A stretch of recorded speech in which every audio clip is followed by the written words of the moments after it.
हूँ आया कहाँ से और मेरा रूप क्या, संबंध दुखमय कौन है, स्वीकृत करूं परिहार क्या।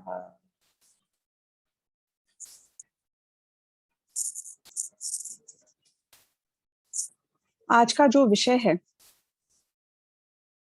ये बहुत गंभीर है। आज का विषय है सर्वज्ञता।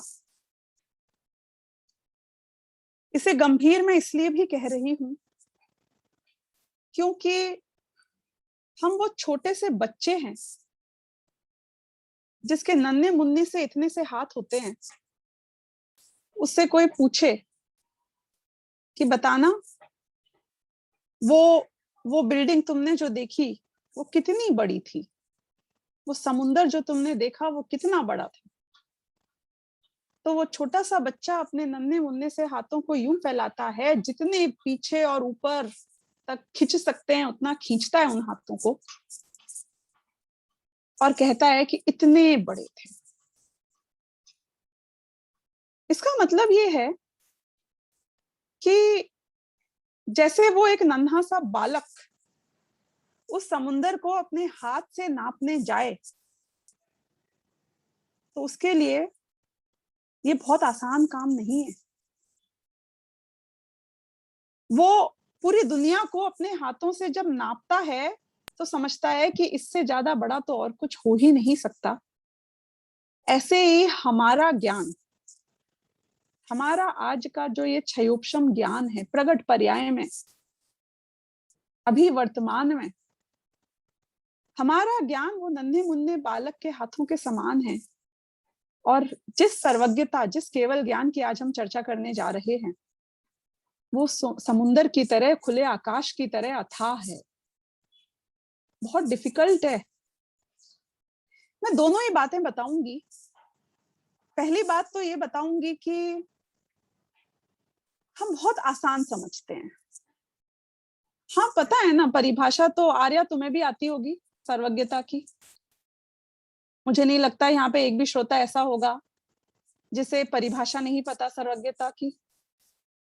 शब्दों में तो हम जानते हैं, लेकिन मैं आपको इस बात की गारंटी दे सकती हूँ कि यदि सर्वज्ञता का अर्थ क्या होता है वो भाव हमें ख्याल में आए तो हमारे पेट में कुछ कुछ ना हो ऐसा हो ही नहीं सकता। एक बहुत बड़े से मकान के ऊपर, 100 मंजिले मकान के ऊपर बालकनी पे आप खड़े हो जाओ और नीचे देखो तो पेट में कुछ कुछ होता है ना। क्यों होता है? क्योंकि आपने बहुत ज्यादा डेप्थ देख ली। अगर सर्वज्ञता का स्वरूप समझो और पेट में कुछ कुछ नहीं हुआ, इसका अर्थ है कि आपने सर्वज्ञता का स्वरूप ही नहीं समझा। मैं क्यों बता रही हूँ ये बात? क्योंकि सर्वज्ञता का स्वरूप बहुत गहरा है, हमारा ज्ञान बहुत छोटा है। ऐसा नहीं है कि श्रुत ज्ञान में लोकालोक को जाना नहीं जाता, श्रुत ज्ञान से भी लोकालोक को जाना जाता है, पर उसके मायने क्या हैं इसको हम समझेंगे आज और कल के बीच में। सबसे पहले तो हम सर्वज्ञता तक पहुंचते हैं। सर्वज्ञता, सर्वज्ञ को ऐसा कहते हैं कि भूतकाल और भविष्य काल भी वर्तमान काल की तरह स्पष्ट नजर आता है। किस रूप में आता होगा? कल्पना करना, मन में विचार करना। कल्पना तो हर चीज की जा सकती है कि नहीं की जा सकती है? कल्पना तो मैंने आपको वो सफेद साड़ी वाले भूत आपको ऐसी भी कराई थी, कर ली थी ना हमने। कल्पना तो हम ये कर सकते हैं कि हम 100 माले की मंजिल से नीचे देख लें या कूद भी जाएं। कल्पना की बात हो रही है। केवल ज्ञानी की कल्पना करो आप एक बार कि भूतकाल और भविष्य काल किस रूप में जाने जाते होंगे। जैसे मैं अपनी बचपन की यादें जान लेती हूँ, ऐसे जैसे मैं भविष्य के अंदाजे लगा लेती हूँ, ऐसे सर्दियों का जब मौसम आएगा तो कैसा लगेगा, भविष्य में जो सर्दियों का मौसम आएगा तब कैसा लगेगा, ये मैं अपनी कल्पना में जान सकता हूँ। केवल ज्ञानी कैसे जानते हैं एग्जैक्टली? कि केवल ज्ञानियों को प्रवचन सार जी ग्रंथ में आता है कि जैसा स्पष्ट प्रत्यक्ष वर्तमान नजर आता है, वर्तमान नजर आता है यानी कि राइट नाउ आपकी आंखों के सामने जो वस्तु आपको नजर आ रही है ना, वो प्रत्यक्ष नहीं है, वो परोक्ष है। क्योंकि आपका जो ज्ञान है वो खुद ही परोक्ष है। मति ज्ञान और श्रुत ज्ञान, जिस ज्ञान को हम लेके बैठे हैं, इंद्रिय ज्ञान है ना हमारे पास, डायरेक्ट आत्मा तो नहीं देख सकता है ना। टेस्ट कराऊं अभी? दृष्टि, चलो आंखें बंद करो और देख के दिखाओ। आत्मा देखता है ना, आंखें थोड़ी देखती हैं। देखो, देख के दिखा दो जरा। क्यों नहीं देख पा रही हैं तुम्हारी आंखें? तो झूठ है ये बात कि आत्मा देखता है, आंखें ही तो देखती हैं। फिर मान ली तुमने ये बात कि आंखें देखती हैं, फिर आत्मा नहीं देखता। कि ऐसे तो चश्मे वालों को चश्मे के बिना भी नहीं दिखता, लेकिन प्रभा जी आपका चश्मा देख रहा है कि उसके पीछे आप देख रहे हो। अरे ये तुम्हारी कमजोरी की निशानी है। किसी ने बैशाखी पहन रखी है अपने, तो वो बैशाखी होने का मतलब है कि उसकी टांगें कमजोर हैं। उसका मतलब ये नहीं है कि चलना उसके खुद के द्वारा हो नहीं सकता। काबिलियत तो खुद की रहेगी ना। आंखें कमजोर हैं पर देखने का काम तो आंखें ही करती है ना। तो हमारा जो ज्ञान है ये इंद्रियों के माध्यम से प्रवाहित होता है, इनडायरेक्ट है, डायरेक्ट नहीं है, इसलिए ये परोक्ष है। इसलिए मेरे आंखों के सामने, चलो आंखों को छोड़ो, मेरे जबान के ऊपर जब मैं रसगुल्ला रखूं और रसगुल्ले का जो स्वाद मुझे आता है वो परोक्ष है। केवल ज्ञानी का मुंह जूठा तो नहीं होता, उनका तो मुंह ही नहीं होता। लेकिन केवल ज्ञानी के ज्ञान में जब उस रसगुल्ले का स्वाद झलकता है, वो आपके और मेरे, वो जो रसगुल्ले का ज्ञान हमें हो रहा है, जब वो हम जीभ पे रखते हैं उससे कई गुना ज्यादा स्पष्ट होता है। और वो उस रसगुल्ले के पिताजी और दादाजी और 7 पुश्तों को पहचानते हैं, और भविष्य में वो रसगुल्ला कहाँ जाकर उसका क्या होने वाला है। वो एक एक परमाणु जो रसगुल्ले का है, वो आपके पेट में जाने के बाद आज से लेके अनंत काल तक, भविष्य तक, किस गटर में, किस नाले में, किस माध्यम से, किस पाइप से पहुंचने वाला है, ये पूरा ज्ञान केवल ज्ञानी के ज्ञान में। मैं अगर एक पुद्गल के परमाणु की जर्नी की बात करूं, एक पुद्गल के परमाणु की कहानी की बात करूं, अनादि काल से लेके अनंत काल तक, कितनी रिच है वो कहानी, नहीं? अरे जीव तक नहीं आई हूं मैं अभी, तो पुद्गल के परमाणु पे अटकी हुई हूं। एक जीव की कहानी की बात करो, अनादि काल से लेके अनंत काल तक, कितनी वैरायटी है। ऐसे एक जीव की नहीं, अनंतों जीव की। आप जानते हो कि ये जमीकंद है ना अपने, आलू, प्याज, गाजर, मूली, इन जमीकंदों के सुई की बराबर नोक के एक छोटा सा हिस्सा लिया जाए, उसमें असंख्यात तो शरीर होते हैं निगोदिया जीव के। और एक एक शरीर में जीव पता है कितने होते हैं? आज तक, अनादि काल से लेके आज तक जितने सिद्ध भगवान हैं, जितने सिद्ध हुए हैं आज तक, उनसे अनंत गुने ज्यादा जीव वो आलू की एक सुई की नोक बराबर हिस्से में, उसमें भी असंख्यात शरीर हैं, उनमें से एक शरीर में रहते हैं। कई लोगों को ये प्रश्न कई बार खड़ा होता है कि ये 6 महीने 8 समय में सच्ची में 608 जीव मोक्ष चले जाते हैं, कि सच्ची है? तो अनादि काल से तो जाने कितने चले गए होंगे। कि सही बोल रहे हो? कि अनंत काल है अभी, तो भविष्य कभी खत्म नहीं होगा। कि सही बोल रहे हो? तो इसका मतलब है कि जाते रहेंगे, जाते रहेंगे। कि बिल्कुल सही बोल रहे हो? तो खत्म हो जाएंगे, सारे जीव ही मोक्ष पहुंच जाएंगे? नहीं, संसार में कौन रहेगा फिर? कि बता रहे हैं ना आचार्य कि वो असंख्यात शरीरों में से एक शरीर में जितने जीव हैं, उससे वो कितने हैं कि सारे सिद्धों से अनंत गुने जीव तो उस सुई की नोक बराबर उसमें एक एक शरीर में। अब आप बोलो, आप क्या क्या बात कर रहे हो? कितने ही सिद्ध चले जाएं, जीव बहुत हैं, ऐसे अनंत जीव। आप जीवों की संख्या की इमेजिनेशन कर पा रहे हो? कितने जीव होंगे टोटल? कितने आलू हैं, कितने प्याज हैं? और आपको पता है सिर्फ आलू प्याज में नहीं रहते हैं निगोदिया जीव। पूरे लोकाकाश में ठसाठस भरे हुए हैं। वो तृष्णाली के बारे में भी सुना होगा ना, पाइप है बीच में जिसमें 30 जीव रहते हैं, मनुष्य, स्वर्ग के देव, नारकी, सारे लोग रहते हैं। तृष्णाली देखी होगी ना कभी आपने, कभी मंदिरों में गए होंगे, हमने अपना 3 लोक का नक्शा देखा होगा, तो बीच में एक पाइप बना देते हैं, लेकिन उस पाइप के बाहर भी निकोदिया जीव ठसाठस सब जगह भरे पड़े हैं। सिद्धशिला को भी नहीं छोड़ा भाई, सिद्धशिला को नहीं छोड़ा। तो इतने निगोदिया जीव, आप विचार कर सकते हो एक एक जीव की कहानी अपने आप में अनादिकाल से अनंत काल तक कितनी विस्तृत है, और केवल ज्ञानी के ज्ञान में कितने जीवों की कहानियां झलकती हैं कि हर जीव की अनादिकाल से लेके अनंत काल की कहानी केवल ज्ञानी के ज्ञान में स्पष्ट। क्या उनको प्रॉब्लम नहीं, उनके पास बहुत टाइम है, उनके पास कोई काम नहीं है ना दूसरा, जानते रहेंगे आराम से वहां सिद्धशिला में बैठे बैठे, उनको क्या करना है। तो भाई साहब सदियों में नहीं, एक समय में जान लेते हैं,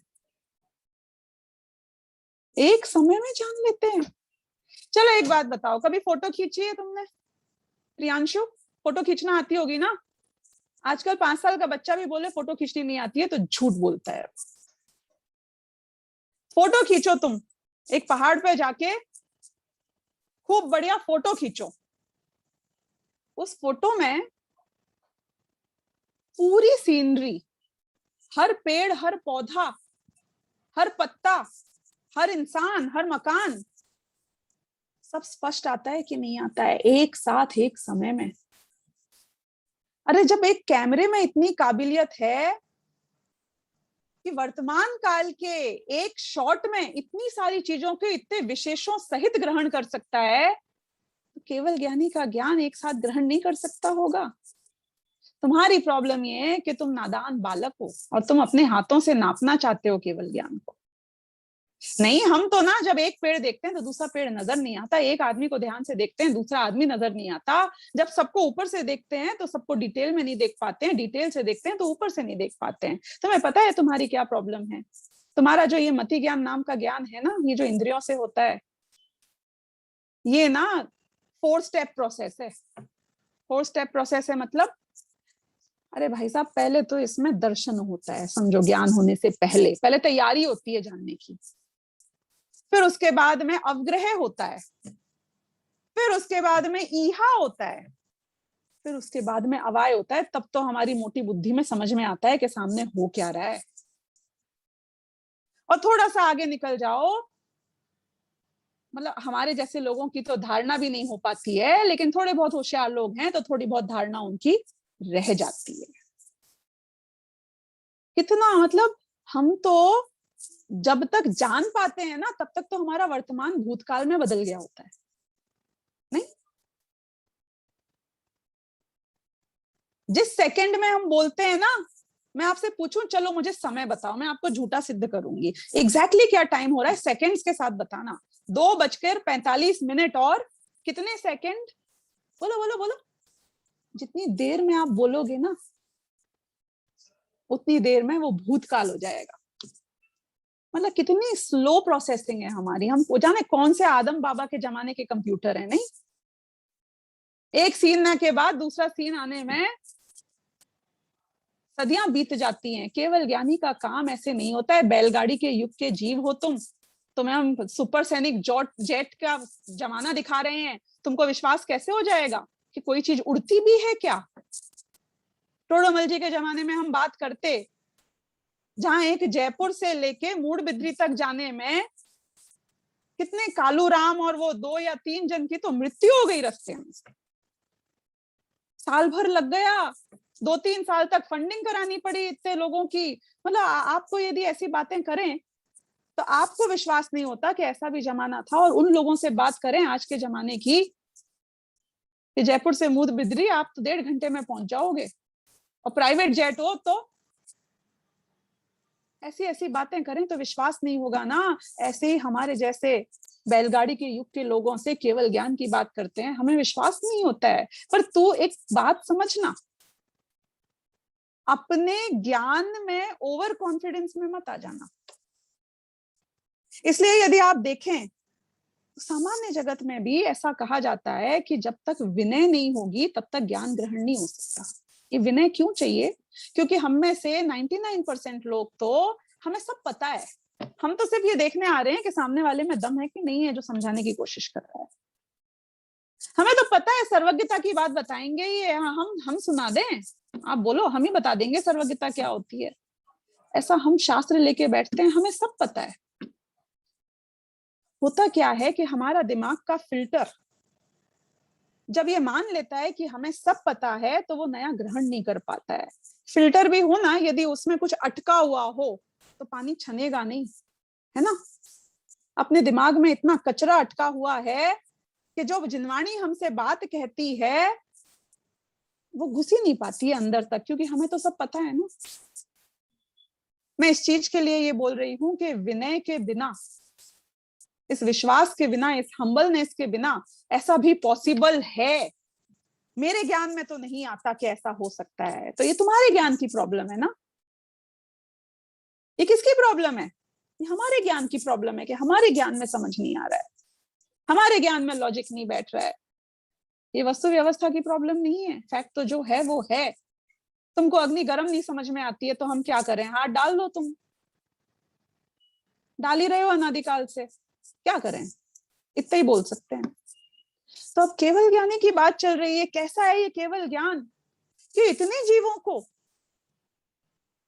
कितने तो जीव बता दिए अभी अभी आपने हमको। और डराऊं आपको थोड़ा सा, एक एक पुद्गल परमाणु को जानते हैं? पुद्गल कितने हैं? जितने जीव हैं उनसे अनंत गुने पुद्गल हैं। एक एक पुद्गल परमाणु की कहानी पता है उनको। और कैसे नजर आती है कि जैसे फोटो में अभी वर्तमान काल में आपके सामने दृश्य नजर आता है। एक दीवार के ऊपर मैं एक कहानी बना दूं, किसकी कहानी चाहिए आप बोलो मुझे? जिसकी पसंद हो आज अपन उसकी फोटो बनाएंगे दीवार के ऊपर। प्रवचन सार जी ग्रंथ में जो बात लिखी है वो समझा रही हूं मैं आपको, ज्ञान तत्व प्रज्ञापन की सारी बात का सार बता रही हूं मैं आपको। ये उदाहरण दिया है दीवार के ऊपर आलेख्याकार का। बोलो किसकी फोटो बनानी है अपने को दीवार पे, बचपन से लेके बुढ़ापे तक की। और कोई नहीं समझ में आता है तो मैं बताती हूँ, भरत चक्रवर्ती की बना देते हैं, आजकल बहुत फेमस है वो, नाम है उनका काफी। भरत चक्रवर्ती के पैदा होने से लेकर उनके मोक्ष जाने तक की कहानी यदि एक दीवार के ऊपर पेंट कर दी जाए, अब आपसे कहा जाए कि आप इस पेंटिंग को देखो, तो भूतकाल और भविष्यकाल की पेंटिंग को आप कैसे देखते हो? वर्तमान की तरह एक समय में देख लेते हो कि नहीं देख लेते हो? हाँ,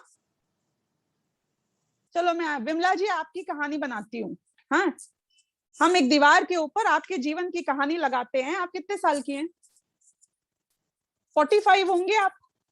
50? चलो मान लेती हूं मैं, कोई बात नहीं। अब 50 साल की एक व्यक्ति की मैंने बीचों बीच आपका वर्तमान बनाया, आपने यहाँ पे जन्म लिया, वहां से लेके 50वें साल तक की कहानी लेफ्ट साइड पे रखी, और 50 साल से लेके जब तक ये मनुष्य भाव आपका कायम रहेगा उसकी कहानी मैंने 50 के बाद रखी। ठीक है, अब हम इस फोटो को देखें तो क्या मैं 50 साल की विमला जी को देख रही हूँ कि मैंने पैदा हुई से लेके मनुष्य भाव पूरा किया उस पूरी विमला जी को एक साथ देख रही हूँ? एक साथ देख रही हूँ ना, वर्तमान के समान। केवल ज्ञानी जब विमला जी को जानते हैं तो कैसा जानते हैं कि आज ये 50 साल की हैं और आपका अनंत काल उनको उसी भित्ति पे, उसी दीवार पर वैसा का वैसा नजर आ जाता है। फोटो, फोटो मेमोरी की तरह समझो, ऐसे क्लिक हो जाता है एक समय में। जानते हैं ना आप, देखो भूलना मत, वो एक समय बहुत इंपॉर्टेंट है यहाँ पे। हम तो कैसे जानते हैं, जब मैं 3 साल की थी तब ऐसा हुआ, फिर मैं 5 साल की हुई फिर ऐसा हुआ? नहीं नहीं नहीं नहीं नहीं, फोटो एक सेकंड में खटाक, आपके पूरे जीवन की कोई फोटो खींच ले, अनादिकाल से लेके अनंत काल की, इसी समय में आज आप 50 साल की हैं, अभी तक आपने ऐसा ऐसा किया है, और भविष्य में जो करने वाली हैं वो उनकी फोटो में एक समय की पूरी दुनिया की फोटो खिंच जाती है उनके ज्ञान में। बोलो कैसा है केवल ज्ञान?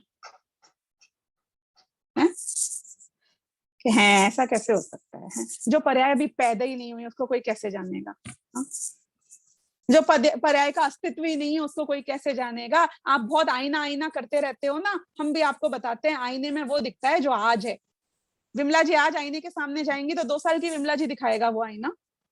तो फिर केवल ज्ञानी के केवल ज्ञान को आईने का उदाहरण दिया गया है शास्त्रों में, हम तो ऐसे ही मानेंगे।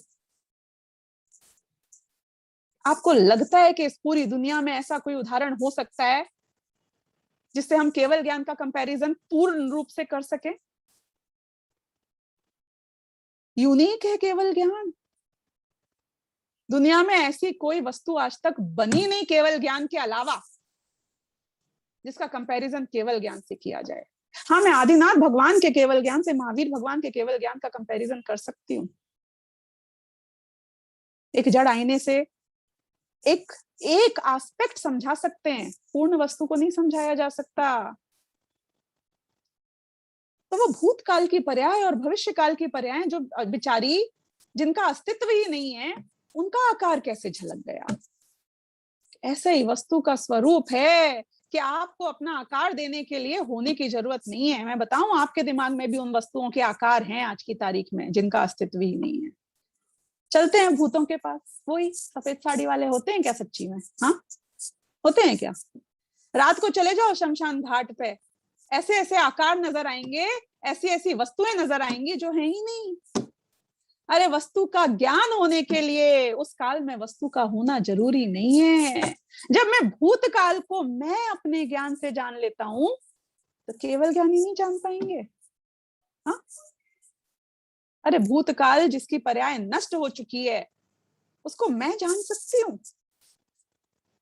आप जान सकते हो? आप नहीं जान सकते हो? क्या बात कर दी विमला जी। आज सुबह खाने में क्या खाया था आपने? आज सुबह खाने में क्या खाया था आपको पता है कि नहीं पता है? पता है? कैसे पता है? आपके सामने है खाना, आपके सामने तो मैं हूं। भूतकाल में है ना जो सुबह खाना खाया था। जो खाना खा लिया आदमी ने वो याद है कि नहीं है? अरे भूतकाल की वस्तु को मैं अपने ज्ञान में, ठीक है परोक्ष ही सही यार, क्या फर्क पड़ता है, मेरे पास जो ज्ञान है उससे कोई बात नहीं। अरे अपने घर में ब्लैक एंड व्हाइट टीवी है तो क्या फर्क पड़ा, न्यूज तो उसमें वही आती है ना जो बड़े बड़े प्रोजेक्टर स्क्रीन करने के बाद आती होगी, डिजिटल डिस्प्ले के बाद। है मेरे पास फटी पुरानी एक मेमोरी ब्लैक एंड व्हाइट जमाने की। मैं परोक्ष से जानता हूं लेकिन मैं भूतकाल को जानता हूं, इंपॉर्टेंट ये। वैसे मैं तो भविष्य भी जानती हूँ, विमला जी आपका नहीं पता। नहीं, मैं आपको बता सकती हूँ सच्ची में। मैं आप किसी दिन आना, अभी तो अपने पास टाइम नहीं है, यहाँ पे तो बहुत लिमिटेड टाइम है। मैं आपको सब बता दूंगी क्या क्या होने वाला है। अरे शास्त्रों में देखा होगा तो आप भी बता सकते हो क्या क्या होने वाला है। नहीं, छठा काल आने वाला है, हमें नहीं पता कि नहीं? नहीं, आप ये बड़ी बड़ी बातें मत करो। चलो मैं आपको मेरे बारे में बताती हूँ। मैं बताऊं अपने बारे में? हाँ, मैं बता सकती हूँ। मैं अगर आज 10 साल की हूं तो अगले साल मैं 11 साल की होंगी। मैं ये भविष्य जान सकती हूँ कि नहीं जान सकती हूँ? जानने की बात चल रही है ना। 20 साल बाद वो 10 साल का बच्चा 30 साल का होएगा, मैं ये जान सकता हूँ कि नहीं जान सकता हूँ? मैं भी भविष्य जान सकता हूँ।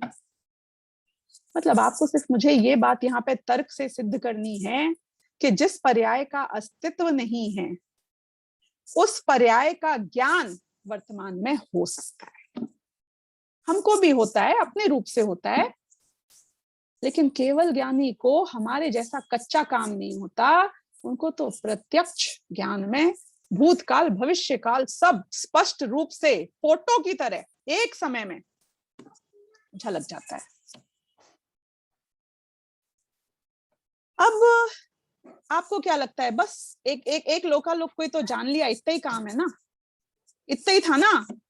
कि नहीं, केवल ज्ञानी के एक समय की ज्ञान की पर्याय में उनके अपने स्वयं के भविष्य काल की एक एक समय की ज्ञान की पर्याय झलकती है कि नहीं झलकती है? एक केवल ज्ञानी के वर्तमान काल की ज्ञान की पर्याय में दूसरे केवल ज्ञानी की ज्ञान की पर्याय झलकती है कि नहीं झलकती है, और दूसरे केवल ज्ञानियों की अनंत भविष्य की केवल ज्ञान की पर्याय झलकती हैं कि नहीं झलकती हैं। अरे हमको तो एक लोकालोक को जानने में आश्चर्य लग रहा है, केवल ज्ञानी की एक समय की ज्ञान की पर्याय में लोकालोक अनंतों अनंतों अनंतों बार झलक जाता है। खुद की ज्ञान की पर्याय के रूप में, अन्य केवलियों की ज्ञान की पर्याय के रूप में विचार तो करो। उनके पेटे में ऐसा समा जाता है, जैसे पानी पिए ना, हमारा पेट हो बड़ा, पता ही नहीं चलता है कहाँ चला गया। आपको 2 बूंद पानी दे दूं मैं, बोलो यार पता ही नहीं चला कहाँ गया ये तो। हमारे स्मारक के विद्यार्थी होते हैं ना, अब अपनी बात नहीं कर रही, उनकी बात कर रही हूँ, उनको 2 रोटी खिलाओ, बोले हैं खाई थी क्या, ऐसे ही मुंह कुल्ला कर लिया होगा थोड़ा ऐसे ही स्टार्टर की तरह, वो पता ही नहीं चलता है उनके पेटे में कहाँ समा जाता है। केवल ज्ञानी के पेटा में लोकालोक कहाँ समा जाता है पता ही नहीं चलता। एक बार लोकालोक की बात करते हो आप, उनकी कैपेबिलिटी जानते हो आप, एक ज्ञान के समय की पर्याय की। कोई बोले हम तो पगला जाएंगे भैया, हम तो इतना सारा जिस दिन प्रवचन 3 सुन लेते हैं हम तो उसी दिन पगला जाते हैं। इतना इतना कैसे जान सकता है कोई, और जानने के बाद खुश कैसे रह सकता है कोई। हाँ, बात नहीं समझ में आती। असली बात यहां से शुरू होगी। जो बात मैंने आपसे कहा था, मैंने वादा किया था कि मैं आपको वो बात बताऊंगी सर्वज्ञता के बारे में, जो गिने चुने लोग मिलेंगे आपको जिन्हें पता है। उस बात की शुरुआत इस बात से होती है। अब सुनना, मैं बताऊं, बहुत ध्यान से सुनना, सोना मोना मत, कान वान को जोर से रगड़ लेना। देखो, जैसे अपन है ना, अपने को अगर 20 चीजों को एक साथ जानने के लिए बोला जाए तो अपन कैसे जानते हैं? एक को जाना, दूसरे को जाना, तीसरे को जाना, चौथे को जाना, पांचवे को जाना। क्या करते हैं अपन? ये श्रीमद रायचंद जी है ना, वो शतावधानी थे, तो उनके सामने इन लोगों ने, वो एक जज ने कहा कि आप आओ और अब शो करो, हमें दिखाओ, डेमोन्स्ट्रेट करो, आप कैसे ये 100 काम एक साथ कर सकते हो। तो उनने वहां पर कोर्ट में ऐसी व्यवस्था बनाई कि एक तरफ उनके साथ किसी को खड़ा कर दिया कि शतरंज का खेल खेलो इसके साथ, दूसरे आदमी के साथ बोला कि कविता की एक एक पंक्ति की रचना करते जाओ, तीसरे के साथ बोला कि आपको कोर्ट में दलील करनी है, चौथे के साथ बोला ऐसे कर करके 100 काम पकड़ा दिए एक साथ करने के लिए। और जब उनने डेमोन्स्ट्रेट किया, मतलब कौन श्रीमद रायचंद जी तो आप जानते हो ना, पंचम काल के आपके मेरे जैसे औदारिक शरीर वाले, और एक तरीके से कहूं तो मंदबुद्धि जीव ही, क्योंकि पंचम काल में जितनी बुद्धि होती है उतनी बुद्धि थी उनमें। वो बात अलग है कि हमसे कहीं ज्यादा थी।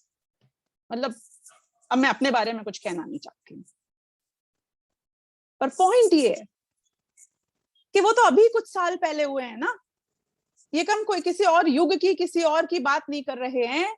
उन्हें 100 काम एक साथ करने के लिए दिए गए, उन्हें 100 के 100 काम और अच्छे तरीके से बखूबी फटाफट उनका उपयोग, मतलब ये कहानी सुनाता जा रहा है तो वो भी तुमने बता, उसके भी जवाब दे दिए, वहां पे वस्तुएं दिखा दी वो भी आप बताते जा रहे हो। 100 काम, एक एक काम हम ढंग से नहीं कर पाते हैं, ऐसे 100 काम एक साथ उनने कर लिए।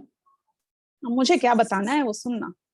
वो बात अलग है, श्रीमद रायचंद जी ने खुद ने प्रतिज्ञा ले ली थी बाद में, क्योंकि जब उपयोग की इतनी शीघ्रता होती है ना, आजकल इसे मल्टीटास्किंग कहते हैं। मल्टीटास्किंग का मतलब पता है क्या होता है? जैसे कि जिन लोगों ने वीडियो बंद कर रखा है उनमें से कुछ लोग हो सकते हैं जो अभी मल्टीटास्किंग कर रहे होंगे। कैसे?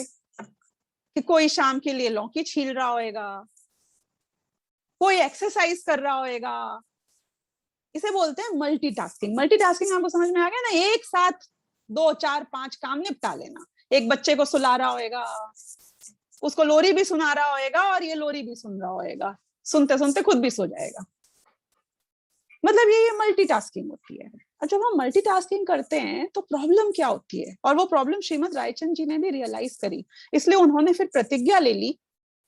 उनको फेमस तो वो बहुत हो रहे थे, प्रसिद्धि बहुत मिल रही थी, लेकिन उन्होंने प्रतिज्ञा ले ली कि मैं आगे से अब अपने ज्ञान को व्यर्थ नहीं करूंगा ये शोज करने में। क्योंकि जब हम 4 जगह 4 काम भी करें ना एक साथ, तो कितनी अशांति होती है अपने दिमाग में। सोचा है? उसका ट्रायल करना है ना, तो मैं बहुत अच्छा ट्रायल करने के लिए बताती हूँ। एक काम करना, कौन दिख रहा है मुझे यहाँ पे? अनिका, तुम करना है ना। एक बार 4 चैनल के ऊपर 4 सीरियल एक साथ देखना। कर सकते हो? नहीं नहीं नहीं, क्या है, 4 मोबाइल अपने सामने रखो, एक एक पे अलग अलग कहानी लगा दो, और चारों की कहानी में कुछ मिस नहीं हो जाए, तुम्हें पता चलता रहे कि कहाँ कहानी आगे बढ़ रही है, ये हमें पता चलता रहे। क्या करोगे? कर सकते हो, ऐसा नहीं है कि नहीं कर सकते हो, पर दिमाग का दही हो जाएगा। क्यों? अभी ये सुना, अरे इसकी सुन, अरे उसकी सुन, ये कर वो कर। अशांति समझ में आ रही है कैसी होती होगी अशांति? वो अशांति श्रीमद रायचंद जी के दिमाग में भी होती होगी जब 100 काम करने बोलते होंगे। वो अशांति हमारे भी होती है जब आप सिर्फ एक चेहरा देखकर, वो वाणी सुनकर, क्योंकि मैं सिर्फ मुंह से नहीं बोल रही हूँ ना, मैं हाथों से बोल रही हूँ, अपने भावों से बोल रही हूँ। मैं जब धीरे धीरे बोल रही हूँ तो मेरे शब्दों में नहीं अटकते हो, आपका दिमाग ओवर टाइम काम करता है, किसी और दुनिया में पहुंचते हो, लॉजिक लगाते हो। जब एक जगह काम करते हो तो 100% वहां काम करते हो। जब 4 जगह काम करते हैं तो महा अशांति हो जाती है। क्यों? क्योंकि वो प्रोसेसिंग का टाइम नहीं मिलता हमें, वो विचार का टाइम नहीं मिलता। उस गैप को हम दूसरी जगह लगा देते हैं दिमाग को। लॉजिक समझ में आ रहा है ना ये वाला? अब केवल ज्ञानी के केस में क्या होता है? क्योंकि हमें तो 4 काम एक साथ करने हो तो दिमाग का दही हो जाता है। केवल ज्ञानी इतने को जानते हुए भी शांत कैसे रह लेते हैं, ये है प्रश्न। और अगर ऐसी अशांति जैसी मुझे 4 काम करने में मिलती है या होती है, ऐसी अशांति यदि केवल ज्ञानी होने के बाद हो, तो मुझे सच्ची में बताऊं, केवल ज्ञान नहीं चाहिए भैया। हम पत्थर भले, हम जड़ भले, कुछ ना जाने ज्यादा अच्छा है। इतनी जान जान के दिमाग खराब करने से तो अच्छा है नहीं। मतलब ये बहुत बड़ा पॉइंट है। ये प्रश्न आपके दिमाग में आना चाहिए, वरना इसके उत्तर का मजा नहीं आएगा। हैं आप लोग सब इस प्रश्न के साथ? अब केवल ज्ञानी के केस में एक समय में जो सारी वस्तुएं आ जाती हैं, उनको एक एक करके जानना होता, एक के बाद एक करके जानना होता, तो ये तकलीफ आती जो आपको और मुझको आती है। हमें मल्टीटास्किंग में क्यों प्रॉब्लम आती है? क्योंकि जिस समय मेरा उपयोग एक पर होता है उस समय दूसरे पे नहीं हो पाता, जब दूसरे पे होता है तब तीसरे पे नहीं हो पाता। बराबर? लेकिन केवल ज्ञानी में सबका तरफ उपयोग एक साथ एक ही समय में हो जाता है, इसलिए वो बहुत सहज है। ये जवाब प्रियांशु समझ में आया कि नहीं आया? नहीं, अभी भी मैं अपनी वो असली पिक्चर पे नहीं आई हूं, वो इसके बाद आएगी। पहले ये पॉइंट समझो, ये पॉइंट नहीं समझा तो अगली बात समझ नहीं आएगी। हम क्योंकि एक एक करके एक एक वस्तु को जानते हैं, इसलिए हमें बहुत तकलीफ होती है। देखो, अगर आपको बंबई से पुणे जाना है तो आप थकोगे कि नहीं थकोगे? हाँ ना बोलने से पहले प्रश्न पूछो कि कैसे जा रही हूं। कि अगर कोई मुझसे बोलेगा पैदल जाओ, भाग के जाओ, एक एक कदम आगे बढ़ाओ, तो थकूंगी ना, कैसे नहीं थकूंगी भाई साहब। लेकिन यदि आप ये कहो कि मेरे लिए पुष्पक विमान आ रहा है जिसमें मैं कदम रखूंगी और 10 मिनट में पुणे पहुंच जाऊंगी, तो क्या मैं थकूंगी? नहीं थकूंगी ना। तो अब हमारे केस में क्या हो रहा है कि हमें पैदल चलने वाले आदमी, हमें बंबई से पुणे इतना दूर दिखता है, लेकिन केवल ज्ञानी तो पुष्पक विमान में है। अरे देवगति के जीव ऐसा कहते हैं, अभी केवल ज्ञानी तक तो गई नहीं, देवगति के जीवों की, संसारियों की बात कर रही हूँ, जो निगोद में जाने वाले हो, ऐसे जीवों की भी बात कर रही हूँ। ये देवगति के जीव ऐसा कहते हैं कि जितनी देर में हम ताली बजाते हैं, उतनी देर में अकृत्रिम जिनालयों के दर्शन करके भी आ जाते हैं, वंदना करके भी आ जाते हैं। ये तो स्पीड है उनकी, lightning speed. Actually lightning speed भी गलत है, नहीं, क्योंकि लाइट भी इतनी फास्ट कहां ट्रेवल कर सकती है। तो पहली बात तो हमारे विमान में फर्क है, यानी कि केवल ज्ञान एक के बाद एक नहीं होता, इसलिए केवल ज्ञान के साथ आकुलता नहीं होती, केवल ज्ञान के साथ बोझा नहीं होता, परेशानी नहीं होती, अशांति नहीं होती। दूसरा जो असली कारण है उनकी शांति का, वो पता है क्या है?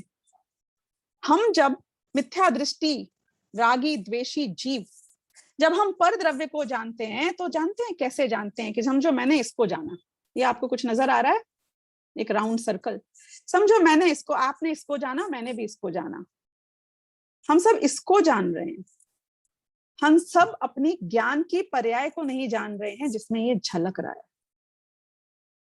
दोनों का डिफरेंस समझ में आया कि नहीं आया? वास्तव में मैं इसको नहीं जानता हूं। देखो इसका एक और उदाहरण देते हैं, आपको बात ख्याल आएगी। जब आपने इस रिंग को देखा, है ना, जब आपने इस रिंग को देखा, अपन अभी आंखों की बात करते हैं, नेत्रों की, ये भी प्रवचन सार जी ग्रंथ में उदाहरण आया है बाकायदा, कि ज्ञान का स्वरूप हमारी आंखों की तरह है। हमारी आंखें कैसी हैं, देखने का काम कैसे करती हैं? कि उस दिन क्या हुआ, एक आदमी ने जलते हुए झोपड़े को देखा। आपको क्या लगता है, उसकी आंखें जल गई? क्यों? जब जलते हुए झोपड़े को देखा है तो जलेगा ही ना। अगर मैं बोलूं कि मैंने जलते हुए झोपड़े में प्रवेश किया, स्पर्शन इंद्रिय से उस गर्मी को जाना, तो तुम बोलोगे जल गए होगे फिर तो आप। यदि मैं कहूं मैंने अग्नि को चखा, तो आप बोलोगे तुम्हारी जबान नहीं जली क्या? जब मैं कहती हूँ कि मैंने अग्नि को देखा, तो आपको ये शक नहीं होता कि मेरी आंखें जल गई होंगी? क्योंकि आंखों का ऐसा स्वभाव है कि आंखें उस वस्तु को छुए बिना उसको जान लेती हैं। चाहे मैं आंखों से अग्नि को देखूं, चाहे मैं आंखों से समुंदर को देखूं, ना मैं जलती हूं ना मैं डूबती हूं। क्योंकि आंखें, आपको पता है कि अग्नि को नहीं देखती, आंखों में अग्नि ने प्रवेश नहीं किया। आंखों ने किसको देखा? आंखों में, स्कूल में प्रियांशु पास हुए हो ना, 10th स्टैंडर्ड तक पढ़ा है ना पक्का? फेल होके तो नहीं आए हो? स्कूल में पढ़ा है कि आंखें कैसे देखती हैं। हमारे आंखों के पीछे ये रेटिना वगैरह सब होता है ना, मैं टेक्निकल वर्ड्स यूज नहीं करूंगी, जो अपनी पुतली है इसके अंदर, ऐसा कहते हैं कि जिस पदार्थ को ये देखती है, वो रोशनी जब आती है आंखों के अंदर, उसकी एक उल्टी इमेज पड़ती है, और वो इमेज को हमारा ब्रेन सीधा करके पढ़ता है। ये बात जानते हो कि नहीं जानते हो? हाँ प्रियांशु, फेल होके आए हो तुम, झूठ बोल रहे हो, ये बात नहीं पढ़ी है मतलब। आंखों में अग्नि ने प्रवेश नहीं किया, आंखों से मैंने किसको जाना?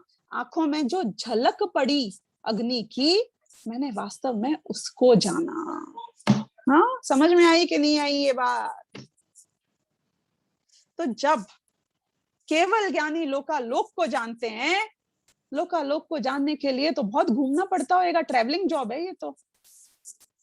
पहले लोक में जाओ, फिर अलोक में जाओ, भूतकाल में जाओ, भविष्य में जाओ, बहुत घूमना फिरता पड़ता होगा। कि ये आंखें अपनी जगह पे रहते हुए, आपको पता है मेरी आंखें इतनी तेज हैं प्रभा जी, मैं तो चांद भी देख लेती हूँ, बहुत तेज है। कितने किलोमीटर दूर होएगा वो अंदाजे से? कुछ हजारों लाखों किलोमीटर दूर होना चाहिए। मैं तो तारे भी देख लेती हूँ। इंसान कहते हैं लोग चांद तक ही पहुंच पाया, तारे तक नहीं पहुंच पाया, पर मैं तो पहुंच गई, मैं तो रोज रात को पहुंचती हूँ, क्योंकि मैं अपनी आंखों से तारों को देख लेती हूँ। तो मैं कैसे पहुंची कि तारों की इमेज जो मेरे आंखों में आई, यहां बैठे बैठे मैंने उस इमेज को जान लिया, उस प्रतिरूप को जान लिया। केवल ज्ञानी को अपनी सिद्ध शिला पे जिस जगह पर वो विराजमान है, वहां से लोकालोक को जानने के लिए कहीं जाना थोड़ी है। उनके ज्ञान में सब झलक जाता है, ना वस्तु उनके ज्ञान में प्रवेश करती है, ना केवल ज्ञानी वस्तुओं में प्रवेश करता है। लेकिन वस्तुओं के आकार जो उनके ज्ञान में झलकते हैं, वो अपने ऐसे स्वभाव को प्रति समय जानते हैं। हाँ, इसीलिए ऐसा कहा जाता है कि निश्चय से तो केवल ज्ञानी अपने स्वपर प्रकाशी लोकालोक को जानने वाले स्वभाव को ही जानते हैं। देखो ये बात झूठी नहीं है कि मैंने अग्नि को देखा, कहा तो यही जाएगा कि मैंने अग्नि को देखा। क्योंकि यदि मैंने ये कह दिया ना कि मैंने अपने आंखों में पड़ने वाली इमेज को देखा, तो आपको कैसे पता चलेगा कि मैंने अग्नि को देखा, कि समुंदर को देखा, कि इस रिंग को देखा? कैसे पता चलेगा? हाँ, मुझे नाम तो ऐसे ही लेने पड़ते हैं ना कि अर्चना जी, मृदुला जी। मैं ये बोलूं जो मेरी आंखों में झलक रही है वो जी, तो आप समझ जाओगे मैं किससे बात कर रही हूं। और ये झूठ है क्या? चलो ये भी बता दो, मैंने आपको देखा, ये झूठ है कि ये सच है? हाँ, ये झूठ है कि ये सच है? कि व्यवहार तो झूठा है, तो अर्चना जी मैंने आपको देखा कि नहीं देखा? मैं झूठ बोल रही हूं यहां बैठे बैठे? कि व्यवहार भी सच्चा है, ऐसा झूठा नहीं है व्यवहार, कि ऐसा झूठा नहीं है कि लोकालोक को जाना नहीं होगा। ऐसी थोड़ी महिमा कर रहे हैं, भगवान है ना, अच्छा नहीं लगता है? भगवान भी बोलो और सबको जानते नहीं है, ऐसे बोलो, खुद को जानते हैं ऐसे बोलो, अच्छा लगता है क्या? ऐसा नहीं है, फॉर्मेलिटी नहीं हो रही है। गुरुदेव तो ये कहेंगे कि हम इंसानों से गए गुजरे हैं केवल ज्ञानी। एक निमित्त ज्ञानी भविष्य को जान सकता है, एक ज्योतिष भविष्य को जान सकता है, जिसकी याददाश्त अच्छी हो वो अपने भूतकाल को जान सकता है। और तुम कहते हो कि केवल ज्ञानी लोकालोक को नहीं जानता, सिर्फ अपनी आत्मा को जानता है, क्योंकि वो कैसे जान सकता है? यानी कि हमसे हीन हुए कि हमसे उत्कृष्ट हुए, कि जितना हम जान सकते हैं वो तो इतना भी नहीं जान सकते हैं। इसलिए मैं व्यवहार कहूंगी, लेकिन व्यवहार को सही तरीके से समझना है। अमिताभ बच्चन कुली है उस समय में, ये भी झूठ नहीं है। नंगे पांव हैं, ये भी झूठ नहीं है। व्यवहार ऐसा झूठा नहीं है कि सर्वथा झूठा हो, अपनी अपेक्षा से वो भी सच है। तो केवल ज्ञानी लोकालोक को जानते हैं कि नहीं जानते हैं? कि व्यवहार से कहूं तो लोकालोक को जानते हैं, निश्चय से कहूं तो केवल ज्ञानी वास्तव में उनके अनुभव में किसको जान रहे हैं? कि अपने अनुभव में अपने ऐसे आत्मा को जान रहे हैं जिसमें लोकालोक झलक रहा है। अपने आत्मा को भी उसी काल में जान रहे हैं, आत्मा के स्वभाव को भी उसी काल में जान रहे हैं, और जो लोकालोक के आकार उनकी ज्ञान पर्याय में झलके हैं उसको भी उसी काल में जान रहे हैं। और क्योंकि एक एक करके नहीं जानना पड़ता, एक साथ सारे लोक की फोटो उनके केवल ज्ञान की एक समय की पर्याय में एक उतने ही इंपॉर्टेंस के साथ, फोटो में कोई कोना इग्नोर नहीं हो जाता है ना। फोटो में एक छोटा सा मकान एक छोटे से कोने में होगा उस फोटो के, तो भी उतना ही स्पष्ट नजर आता है जितना कि बीच वाला मकान। तुम्हें देखने में तकलीफ होती है कभी बीच के कभी साइड के, फोटो में तो उतने ही सब स्पष्ट हैं। ऐसे केवल ज्ञानी के ज्ञान में प्रत्येक पदार्थ उतना ही स्पष्ट है। एक आखिरी बात और करूंगी, करने की तो इसमें बहुत बातें हैं, कल भी है अपने पास, कंटिन्यू भी करेंगे, लेकिन एक बात जरूर कहूंगी कि विमला जी, आपके हमने भविष्य काल और भूतकाल दीवार पे उकेरे थे, याद है ना आपको? इसका मतलब है आप जो भी जीवन जी रहे हो, केवल ज्ञानी ने जैसा जान लिया है, आपका हर परिणाम, आपकी प्रत्येक क्रिया, आपका वर्तमान अपनी नियति को, उस समय की उस पर्याय को प्राप्त करने के हिसाब से चल रहा है। सब केवल ज्ञानियों को पता है मैं मोक्ष कब जाने वाली हूँ, सबको पता है, बस मुझे ही नहीं पता है, आपको भी नहीं पता होगा। सारे केवल ज्ञानियों को पता है, आपको पता है कि मैं किस क्षण में मोक्ष जाने वाली हूँ।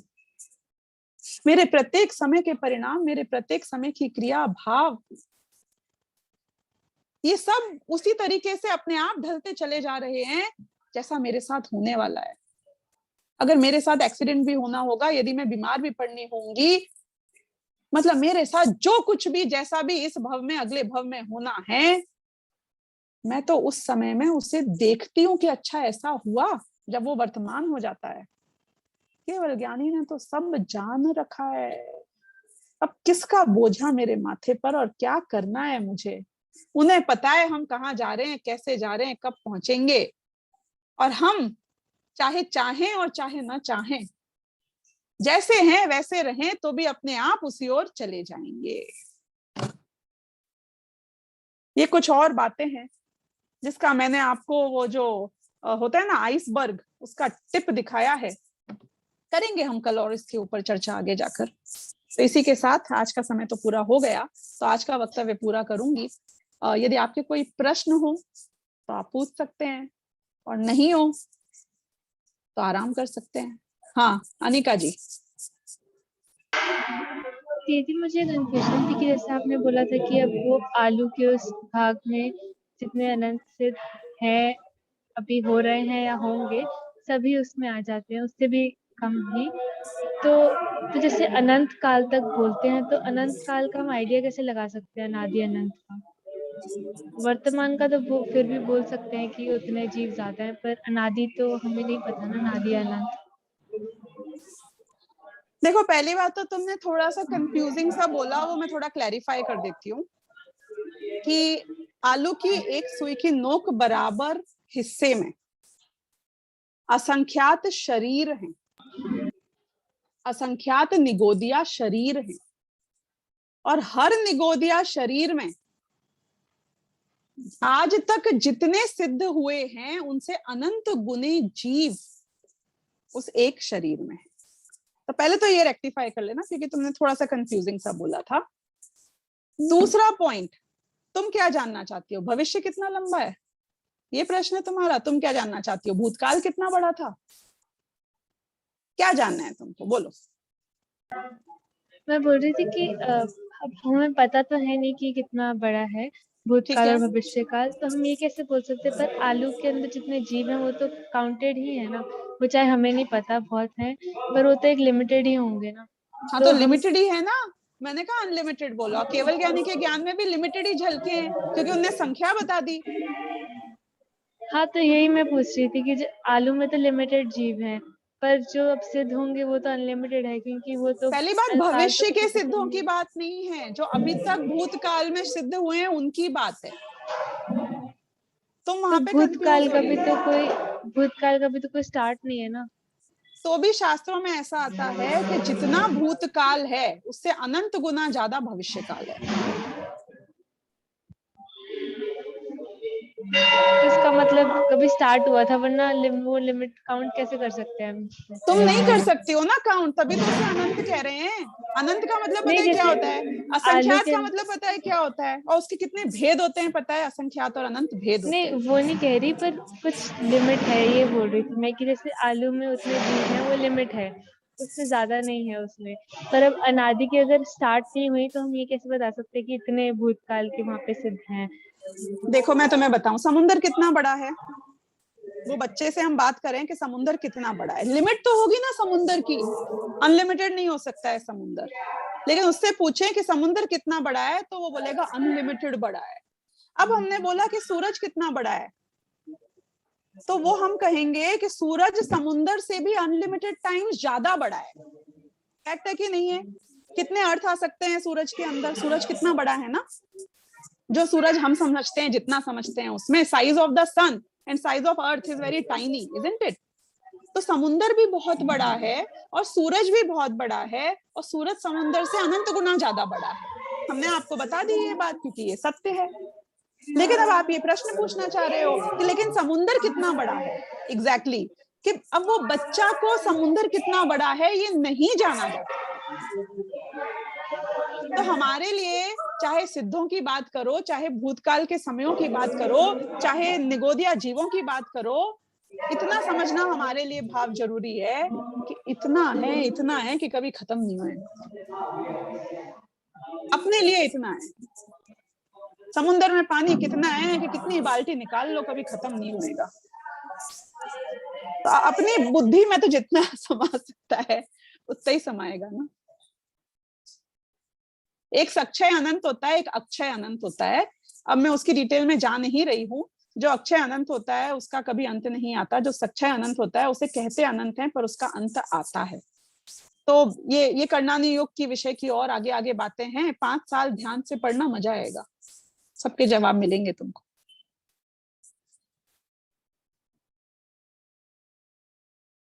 चलो, और कोई प्रश्न नहीं है ना?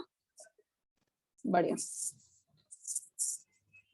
सहजानंदी शुद्ध स्वरूपी अविनाशी हूँ आत्म स्वरूप।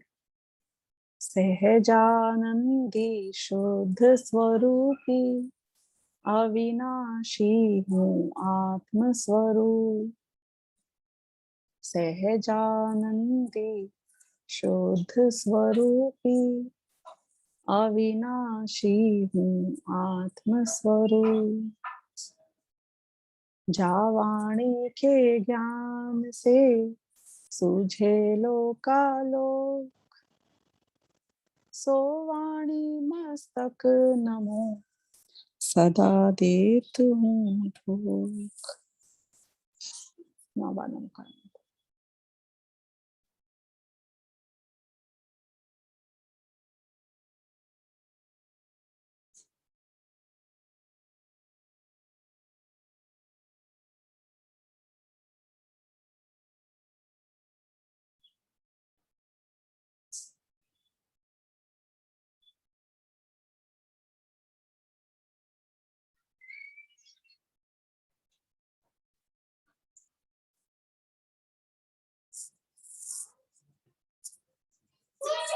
चलिए जय श्री सभी को।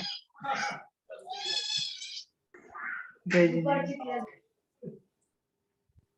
अभी बहुत ही मार्मिक क्लास आदरणीय दीदी की हम सभी के समक्ष रही है और इसके पश्चात आदरणीय संजीव जी भाई साहब की क्लास इसी आईडी पर रहेगी, तो सभी इसी आईडी पे जुड़े रहें।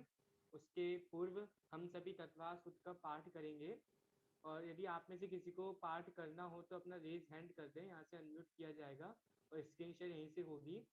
आपको किसी को पाठ करना हो तो यहाँ रेज हैंड कर दें।